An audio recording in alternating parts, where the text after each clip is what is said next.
Hey everyone, recently one of our subscribers Neha Singh Thakur cracked Java backend developer interview at Genpact, and she shared her complete interview experience with me, and I'll also add her LinkedIn profile in the description if she permits. Okay. And guys, she had around 4 years of experience in Java, Spring Boot, microservices, and related backend technologies. And also, along with the question, I'll also explain what kind of answers the interviewer was expecting. You will get the proper context and understand how to approach similar questions in your own interviews. Okay. Before we start, if you are preparing for Java, Spring Boot, or microservices interviews and want real interview experiences from real companies, then hit that subscribe button right now. I post these type of videos regularly and they are completely free. Okay. So according to Neha, she applied through LinkedIn and got a call from the HR team within a few days, right? The HR discussed her experience, current project, notice period, and the expected CTC, and then schedule her interviews, right? In her case, there were total 3 rounds. First 2 rounds were purely technical and coding rounds, right? And the third was HR discussion round. So basically, in the first round, interviewer asked first, tell me about yourself and your current project. And guys, this is where Neha said the interviewer was super attentive. He was not just listening, he was taking notes as well, right? So she gave a crisp introduction, her name, years of experience, her technical stack, and then jumped straight into her project. She also described the domain, her role, what modules she owned, and what her day-to-day looked like, right? What the interview experts here is that you don't just read your resume, talk about your business problem, your project solves, your individual contribution, and the tech choices your team made, right? That shows the ownership of project. Then guys, he asked, in your project, how did you handle the transaction across multiple database operations? Did you use a transactional annotation? What happens if one operation fails in the middle? So guys, Neha said these questions came directly from her project discussion, right? So whatever you say about your project, be ready to go deep on it. Okay. The expected answer here is transactional annotation in Spring ensures that all the database operations within that methods are wrapped in a single transaction, right? If any operation throws a runtime exception, Spring basically rolls back everything, right? You should mention propagation levels like required, requires underscore new, etc. Okay. Next question was, what's the difference between hash map and concurrent hash map? And in your project, have you used any one of these in a multi-threaded scenarios? So guys, here the expected answer is hash map is not thread safe. If multiple threads modify it simultaneously, you can get a concurrent modification exception or inconsistent data, right? Whereas concurrent hash map is a thread safe. It uses the segment level locking internally, so multiple threads can read and write without blocking each other completely. Okay. So the interviewer loved it when Neha connected it to a real scenario from her project. Like she shared cache she maintained in the memory in her project. Okay. And then the next question was, what are the different types of bean scopes in Spring, and which one did you use and why?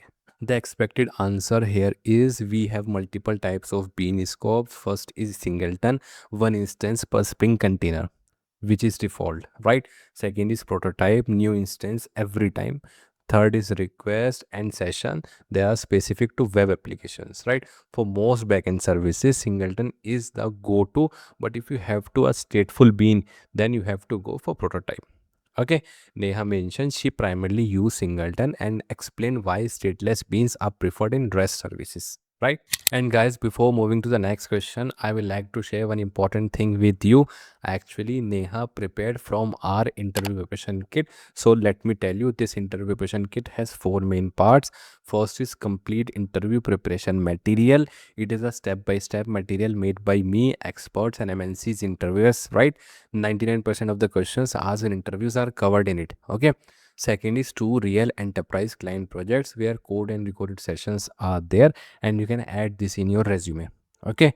Third is lifetime chat support. Here you can ask your doubts anytime, any day. Okay. Fourth is referral support. Here we help you to get referred to the top MNCs. So basically, the material is organized as per your experience level and covers Java, Spring Boot, Spring Security, Spring Data JPA, Kafka, microservices, Maven, Git coding questions, Stream API coding questions, and many more. You can buy just the complete interview preparation material or the full interview preparation kit with project supports and reference, I have added the links in the description below. So now moving to our interview experience. Guys, next question was, can you explain how Spring Boot auto configuration works internally? So guys, this is the interviewer's favorite question at the 4 year of experience level. Interviewers want to know if you actually understand the frameworks or just use it, right? The expected answer is, when your Spring Boot application starts, it reads the spring.factories file, or in newer version it reads auto configurations.imports, okay, inside the Spring auto configuration jar. Okay, based on these dependencies in your class path and conditions like conditional on class or conditional on missing bean, it automatically configures beans for you. Okay, for example, if you have a Spring Boot starter data jpa on your class path, it basically auto configures a data source, entity manager, factory and transaction manager, so you can override any of these in your application properties or by defining your own bean. Okay guys, then interview shifted to REST APIs and asked what's the difference between REST controller annotation and controller annotation, and what does response body annotation do. Controller is basically controller annotation is a traditional MVC annotation. It returns view names.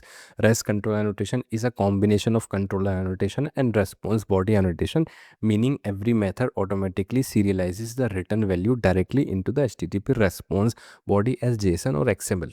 Okay, this is what you use in the REST APIs. Neha said she also mentioned Jackson's role in the serialization process, which the interviewer appreciated. Okay. And then the last question of the round one was, how do you handle the exceptions globally in Spring Boot? Have you used controller advice annotation? Okay, so the expected answer here is, instead of wrapping every controller method in try catch, you have to use controller advice annotation along with the exception handler to handle the exceptions at a global level. Okay, you can create a class annotated with REST controller advice annotation and defines methods for specific exceptions, right?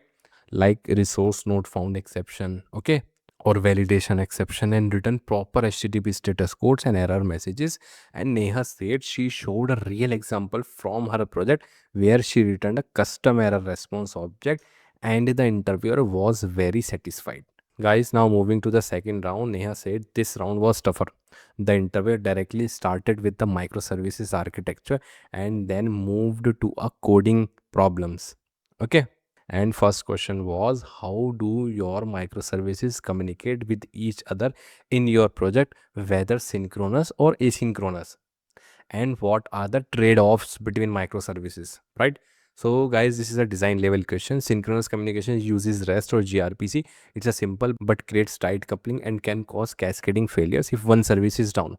Okay, whereas asynchronous communication uses messages broker like Kafka or RabbitMQ. Okay, it decouples services, improves resilience, but adds complexity in terms of eventual consistency and message ordering. Okay, and guys, Neha said her project use both REST for real-time data fetch and Kafka for event-driven flows like order status and updates. Okay. And the next question was, what is a circuit breaker pattern? Have you implemented resilience for your history in your project or in your career? So circuit breaker prevents your service from repeatedly calling a failing downstream service. Okay. It has three states. First one is closed, requests go through normally. Second one is open, requests are blocked and a fallback is returned, right? And third one is half open, a few test requests are allowed to check if the service recovered. Okay, whereas resilience 4J is a modern choice since history is in maintenance mode. Okay, you configure it with thresholds like open the circuit after 5 failures in 10 seconds and define a fallback methods using a circuit breaker annotation. Okay, then he asked, what's the difference between API gateway and load balancer? Why do we need both? So basically, a load balancer distributes traffic across multiple instances of the same service for scalability and availability, right? An API gateway sits at the entry point of your entire microservices ecosystem and handles cross-cutting concerns like authentication, rate limiting, SSL termination, and routing to the different services. Okay, in Spring Cloud, you can use Spring Cloud Gateway. So, guys, basically, Neha said that she explained this with a diagram she sketched verbally. Like, first request hits a gateway which authenticates it, then it routes it to the service A, and service A's load balancer. distributes it across its three instances. Okay. Next question was, how do you manage distributed transaction in microservices? Have you heard of Saga pattern? Okay, in microservices, you cannot use a single database transaction across services. The Saga pattern handles this by breaking the transactions into the sequence of local transaction, each publishing an event or message to trigger the next step. Okay, if a step fails, compensating transactions are executed to undo the previous steps. Okay, there are two styles basically. First is choreography, where each service reacts to events. Okay, and orchestration, where a central orchestrator tells each service what to do. Neha said that she had implemented a simplified version of Sega in her project for an order processing flow. And then the coding round part started, guys. Interviewer asked, write a program to find the first non-repeating character in a string. For example, if input is Swiss SWISS, output should be W. Neha said she first explained the approach verbally, then coded it, right? The interviewer then asked her to optimize it, and she mentioned the linked hash map approach maintains order without needing a second pass through the original string. Okay. The follow-up coding question was, given a list of employee objects, use Java 8 streams to group them by department and find the highest salary in each department. Okay. Guys, this is a classic Java 8 collectors question, and you have to use collector sort grouping by for the department. Okay. And the collector sort max by with a comparator on salary, right? And guys, Neha said that the interviewer was specifically checking if she knew collectors dot grouping by with a downstream collector, and she did it. Okay, so after two intense technical rounds, Neha had HR round. She said this was more of conversation than an interview. Okay. The HR asked, why are you looking for a change right now? Neha kept it positive.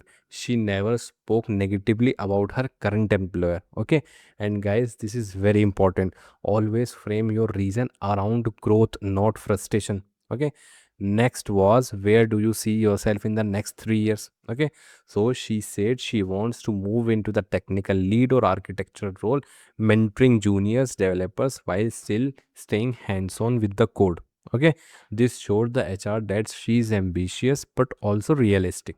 Then interviewer asks, are you comfortable with Genpact's work culture? We sometimes work with clients in different time zones, right? So she said yes, she had prior experience coordinating with US based stakeholders, so she was comfortable with the occasional evening calls. Okay. And guys, finally, the standard, what's your salary expectation?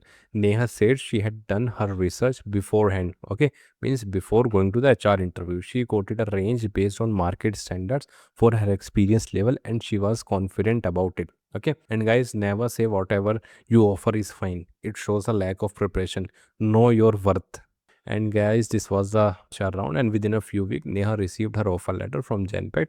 And if you found this video helpful, give this video a thumbs up. It genuinely motivates me to bring up more real interview experiences like this. Okay, and drop a comment if you want me to cover any specific company or topic. Okay, and if you haven't subscribed yet, please hit that subscribe button right now, because I post this regularly. Okay, and guys, all the best for your interviews. Thank you so much. Bye bye.